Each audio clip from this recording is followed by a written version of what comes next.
Good evening. So, what's going on with Kruleboyz? Not gonna lie, I'm a little confused. Thanks to my patron panda, Wybarian makes good art, buy some dice, won't you? So, Metawatch comes out. We're the actual worst? Actually last? This data, I'm quoting their site, the majority of the available data is from before its release, with the release referring to the big changes that came, right? The post-LVO, delayed, what do they call it? Can't remember. I always forget. There's something silly. Battle Pack, Battle Scroll. But we didn't really get any changes, right? 10-point Nash Tooth decrease. I can't even remember what else Kruleboyz specifically got. So, you know, nothing really changed. But Kruleboyz is still doing super well at tournaments. We've seen an LVO, we've seen Kruleboyz were the best orcs at LVO.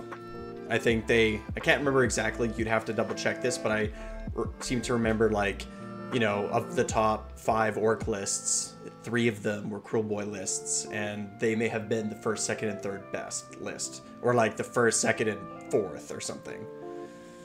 So that's the question. What's going on with why? Why is that? Why are we looking at these facts? They're the best and the worst simultaneously, and like, huh? Like, huh? Right? So why? So I asked myself some questions. So do they counter the meta? Well, if they did counter the meta, then why would we have poor win rates, right? If Kruleboyz, like, people say things like, oh, Gobsprack is good with, in this meta, right? So no, right? Because I think that if we did just hard counter the meta, then we wouldn't see, the win rate wouldn't be last, right? That doesn't make sense. People have also made like the new player argument, so like are lots of new players playing them, and I don't see any reason to think that that's true. They are in a starter box, but right, like, why them? Why Kruleboyz? Why are new players playing other armies, right? I don't, like, Kruleboyz are not known to be easy. I've been trying to tell people, right? Somebody popped into my Discord a while ago, like a month ago, and they were like, hey, like, I'm new to AOS, and should I play Kruleboyz? And I said, well, you better be good at games. Like, you better be like a person who's come from like competitive Magic, or come from some other kind of similar like competitive game, and you like to read rules, right? And you like to you better be good, like a good player, if you want to play Kruleboyz as your first army. So next question. So are they just a super swingy, high skill cap, punishing army that can only be managed by the most experienced of generals? I mean, that seems to be the case. This is what tournament winners are telling me, right? Like, I talked to a few, right? And it's like, yep, that's what everyone kind of says in unison. That's what people have been saying in my Discord for a long time. People who know the game well. It's how I've always felt about the army. It's like they're just so punishing. Like, if you don't play really tight Warhammer, if you're not playing really tight Warhammer, you'll just get trampled. So, so then that leaves us with the next question. So I think that's why, right? That's the question with Kruleboyz. What's with the discrepancy? So the next question is, well, what do you do about it?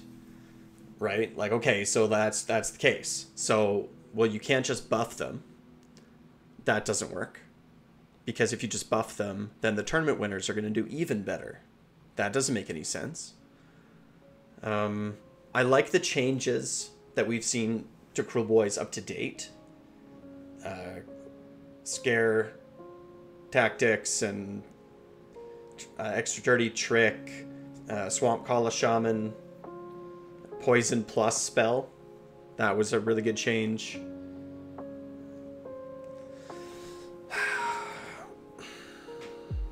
You can't. I think we're kind of hitting the bottom in terms of race to the bottom for points. I can't think of any more. Like, they keep Like, Nashtooth is a ridiculous point cost, and I still think you don't take him. I still think it's like 3 Shamans, Nashtooth, Gobsprak. I can't really see him fitting. So that just means that Kruleboyz need an entire rework, I guess. I don't know. These are still questions that we all have to think about. But until that, is it's just gonna, like, is this Kruleboyz until 4th edition?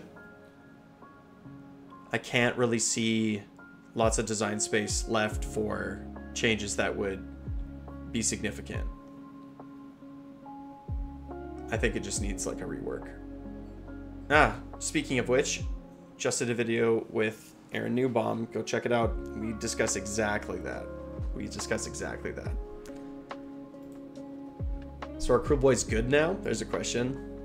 I don't know, dude. If you're like really good at games and know how things work and like, you know what I mean? If you're like one of those dedicated players who's gonna spend 20 hours a week reading about, thinking about, planning for this game, like, sure. But if you're just like some casual who wants to like paint up models and put them on the table, it's like, well, no, like that, you know, that obviously doesn't mean not to play them, but it just means like, you know, they're gonna be tricky. Right, the dirtiest trick that Kruleboyz plays is on the player that tries to play with them. That's funny. So yeah, I don't know. They're still fun to play. I was playing them in the doubles, and they're super fun to play. So they're just like difficult, right? Like, subscribe, wah.